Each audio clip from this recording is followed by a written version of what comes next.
Hello world, welcome back to Razor RC.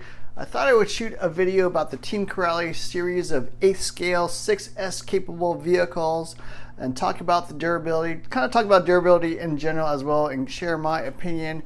Team Corelli has come out with these line of V2 vehicles, gotten actually pretty popular. I think they've been selling pretty well, especially in Europe where Arma stuff is not as easy to get, but the Team Corelli stuff is definitely easier to get. I got mine from Euro RC. We do have a 5% off coupon code, so whether you want this or an Arma or Traxxas or Team Associate or any other brand, Techno, whatever, you can definitely get these for 5% off, so I'll throw down a coupon code. Also, shipping is under €5 anywhere within Europe.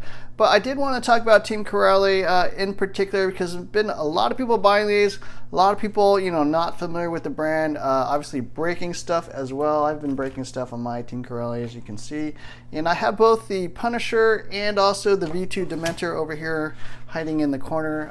So I have a fair amount of experience with this. And I do feel like maybe my opinion slightly different than other people's out there, but I have been running these for quite a while, so maybe have some insight into what I think is actually going on with the Team Corelli stuff.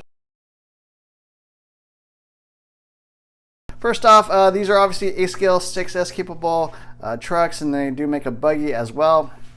And personally, I do have full reviews on all these vehicles, and with durability, I have been rating them, below average. And I do feel like, there are some areas that I think are a little bit weaker than other vehicles, but I did also want to share my thoughts on durability in general. When we talk about durability, I always feel like you have to do it relative to other vehicles. All my reviews, all my ratings, everything are relative to what else is on the market. It depends heavily on what else is in the market, because if you say, is this thing a durable vehicle? Well, it depends on what else is out there. Like if you have a Tamiya Hornet back in 1984 or whatever, I got a Tamiya Hornet, and that thing was probably pretty durable back then. It was probably pretty fast. It was probably pretty capable, right? And so back in 1984, that was a pretty good buggy. You take a Tamiya Hornet out today, and that thing is way slow, easy to break, does not handle well at all. So how you decide whether something is durable or whether it performs well or whether it's fast or whatever, it all depends on what else is out there. And so I think that's the same case with the Team Corelli stuff. It all depends on what else is out there. There's obviously Armas, there's obviously Traxxas like the eRevo 2.0, different vehicles, Techno, whatever. And so durability is always relative to something else. That's number one. Second thing I want to talk about was when you talk about breaking stuff, and that's really what people mean by durability, right? How easy is it to break? I do feel like there are actually 3 factors involved, and most people are really only talking about one of them. So same thing with race kits. I do a lot of reviews of race kits for two-wheel drive, Team Associate stuff, or low-seas or whatever. I do tons of reviews on race kits. And it's the same thing in racing. There's really 3 factors involved to determine, how well you're going to perform. Okay, one is obviously the vehicle itself. For a race kit, how well is the kit itself, the parts, the design, all that stuff, the geometry. And the same thing with a basher like this. Durability, there's inherent durability in this vehicle, right? How it was designed, the strength of the plastics, where they put aluminum, all that stuff does affect durability, but that's really only one factor, right? Second factor is skill level of the driver, okay? Same thing in racing. You can have a crappy car, really fast driver, and they can win races, right? You can have a really fast car, a bad driver, and they may not, place all that well. So same thing with an RC car, a basher. Durability depends a lot, or how often you break stuff depends a lot on driver skill as well. If you always land this thing clean, you're going to break a lot less parts than if you're always crashing into a tree or landing on one corner, smashing and landing on the wing. All that stuff is going to affect how much you're breaking stuff. So again, you could have a really durable car, not much driver skill, and maybe you might not break that much, or you might break a lot of stuff. Or you could have a really fragile car, you always land it clean, and maybe you never break anything. So those things are related. They're sort of cumulative, or you kind of have to take all those factors into account when you talk about breaking stuff. And the last thing I would mention, and no one ever talks about this, is actually the tuning of the vehicle. So I spend a lot of time, a lot of videos, a lot of tips I give out on how to tune your particular car, and people like freak out and they're like, oh, this is not a race car, why would you need to tune it? Well, the easier you make something to drive, the less mistakes you're going to make, and the less stuff you're going to break. So, you know, it seems kind of obvious when you say it like that, but you have a car out of the box which drives a certain way, but most cars, including like these Team Corrales stuff, there's tons of tuning you can do with the shocks, with the ESC, the geometry of the arms, these little spacers. You can add, you know, stiffeners, all kinds of stuff you can do to this car to get to drive differently than the way it came. So to me, that really is the third factor. Inherent durability in the car, driver ability, and then ease of driving or tuning of the car. If you make this thing really easy to drive, even a poor driver is going to crash less, brake less, have less problems, and actually in their mind think this is more durable than maybe someone else who didn't tune their car. So I just want to talk about those three things and keep those in mind. So if you watch the review videos of these cars, I talk about the tuning. I do show me driving the cars, showing it how I landed. When I break stuff, I show what I actually did when I crashed, what I did when it broke. And quite honestly, I do feel like there's actually a fourth factor that it's not exactly related to the durability of the car, but I do think it is kind of relevant, and that is actually where you drive it. So if you just drive in a straight line on a nice, smooth, flat, open field, don't do any jumps, you're probably not going to break a whole ton. Similarly, if you just do a nice, simple, you got a nice, flat, wooden ramp out, you know, on the street or whatever, on maybe a nice smooth field, a nice smooth dirt, it's going to be really easy to do tricks, because the whole trick to doing jumps and stunts like that, and where most people fail, is actually on the takeoff. It's not actually in the air, because when you come off a ramp crooked or, you know, sideways or whatever, it's not smooth, or, you know, you're fishtailing as you're trying to go up the ramp, that's usually actually when you have the most problems. So where you drive has a huge impact. If you're driving in a forest with a bunch of trees around you, well, you're going to crash into a whole bunch of stuff, smash, you know, wheels and stuff into hard objects, that's going to break stuff. Similarly, if you drive in a really nice, smooth area where, you know, you have tons of traction, you can always control the vehicle. It's kind of like the tuning. The better able you are to control a vehicle and have fewer, you know, things to crash. Similarly, like when I bash these things, doing stunts, doing front flips, back flips, double back flips, triples, whatever, you have a nice flat landing area. It's way easier to do that. You're gonna break a lot less stuff than if you're landing on like a big rocky, you know, wasteland or whatever.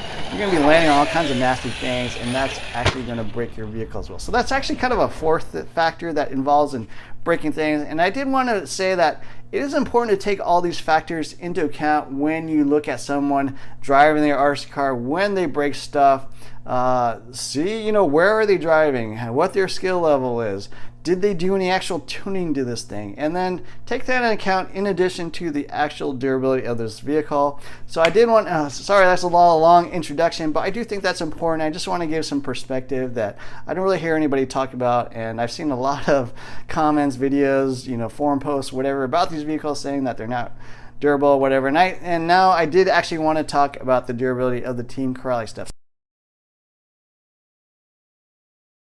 First off, I do have a Dementor over here on the side. I do think there are some weaknesses more on the Dementor side because it does not have all this additional bracing in the rear. I do think that is a problem, and then the rear drive shaft ends up bending quite easily because the back end flexes too much. So I do think the Punisher is more durable, first of all.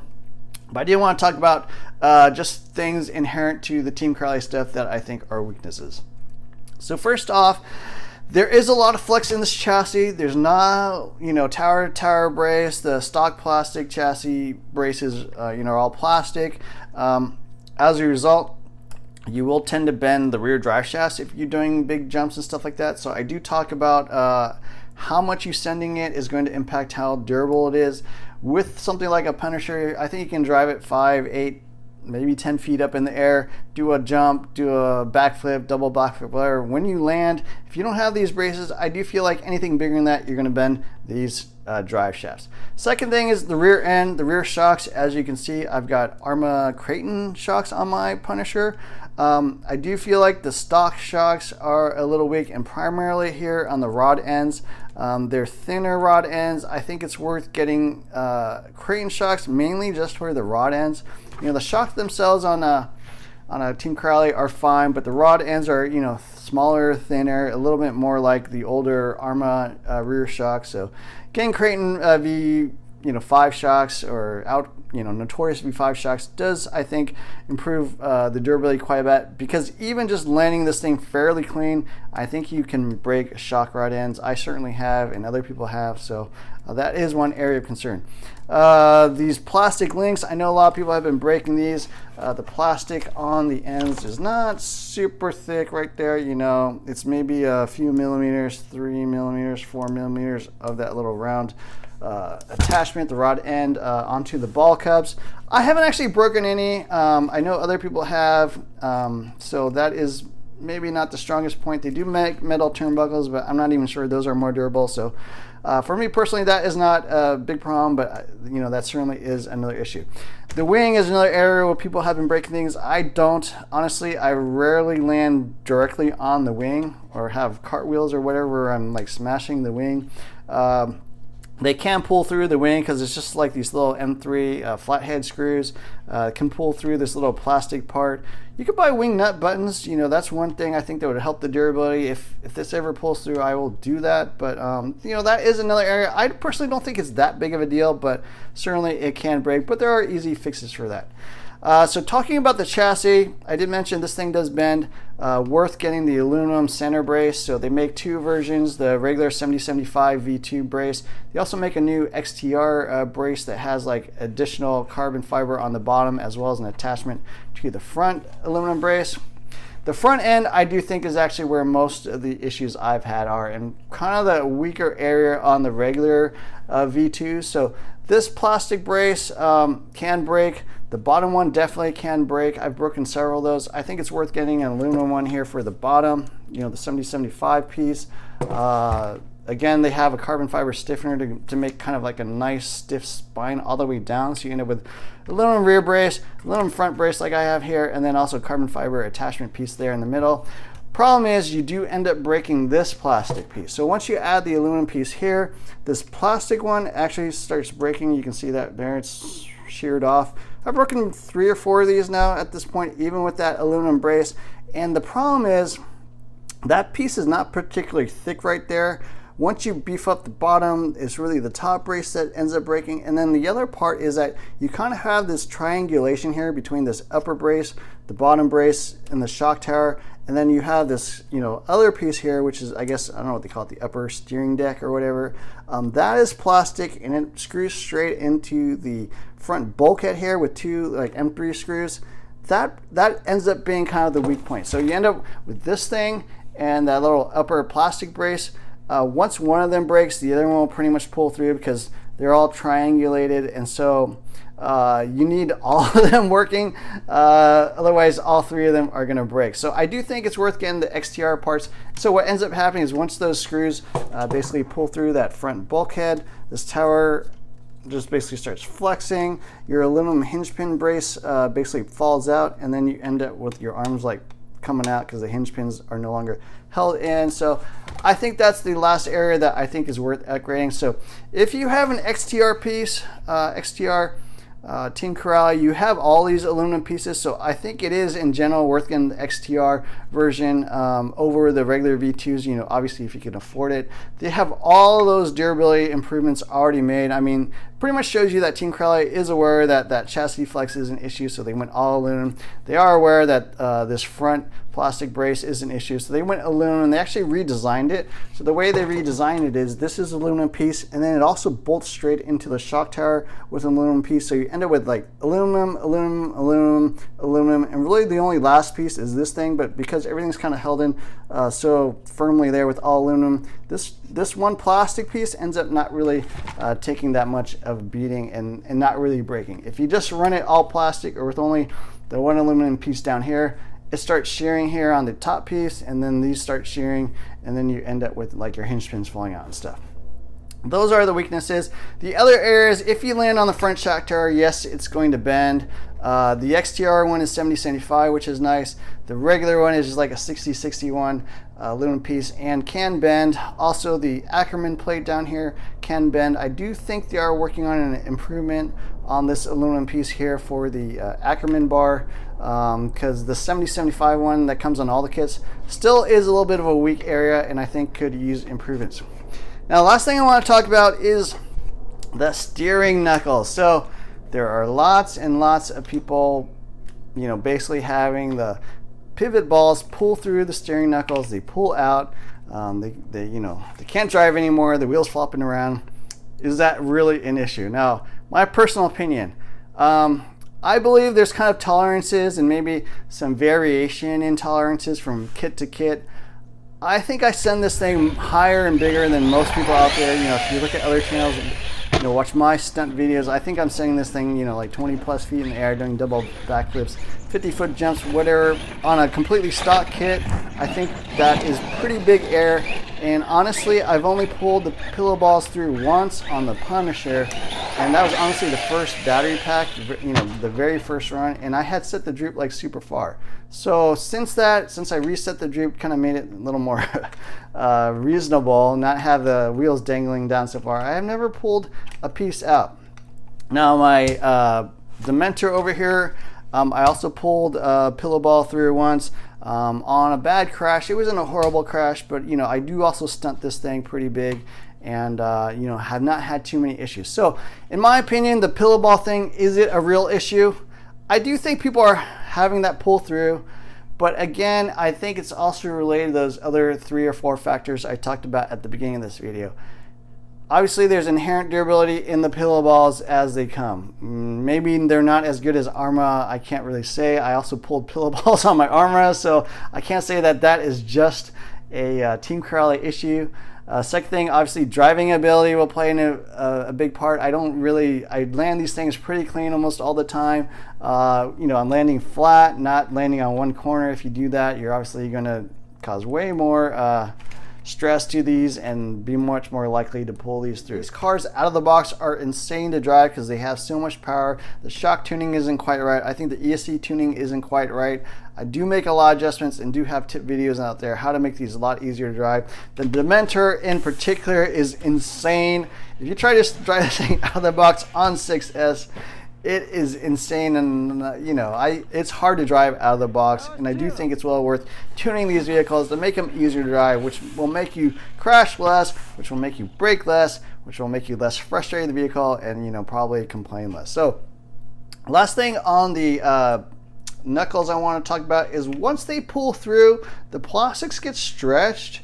Really, you should consider changing out the plastic hubs, and these aren't, or plastic knuckles. These are pretty cheap. I think they're like $8 for 2 or something. So just have a couple spares on hand, especially if you pull it through a couple times. That plastic is going to be stretched. It's not going to hold in quite as well. You're going to have that problem get worse and worse. So I do recommend you carry spares and consider changing them out. And the last thing I want to talk about is Team Crowley is aware that people are having problems with this. I personally don't view it as a problem. I don't have concerns about this being any more fragile or these things pulling out on my particular kits. Now, I'm not saying someone else's kit doesn't have more problems, but there could be differences in the tolerances of these pivot balls. I know some people measure these out and they think they're smaller than the Armas. Some people measure them out and they measure exactly the same as the Armas. I don't really know, but mine are holding. I crash. I don't crash this thing a lot, but I certainly stunt this and send it pretty good, and I would not consider that to be a problem. So that may be the other related issue, quality control. Again, on my Armas, I also pulled these things through. I swapped out the hubs, never had a problem since. So it is possible the plastic, plastics are not super accurate. They're made in molds, depending on temperatures, expansion, heat, all that kind of stuff. They can be slightly different from batch to batch. Same thing with these metals, right? These things are made in China, not, super high-end manufacturing facilities. They're made to a budget, quite frankly. And so some of them are going to be bigger, some of them are going to be smaller, and I think that can account for some of those issues you will see with the pillows. So there it is, my thoughts on the Team Crowley line of vehicles. I do think these are good, really fun, really fast in particular cars. I don't think they're like super durable like like the latest armas are, for example. They do have some weaknesses. I think I covered them all here in this video. Hopefully that helps you understand a little more, at least have some different insight, at least my opinion, on the Team Corelli vehicles and whether they are fragile, whether they're durable or not. So I hope you enjoyed this video. Definitely hit the like, share, and subscribe buttons. Look for more videos soon. Thanks for watching.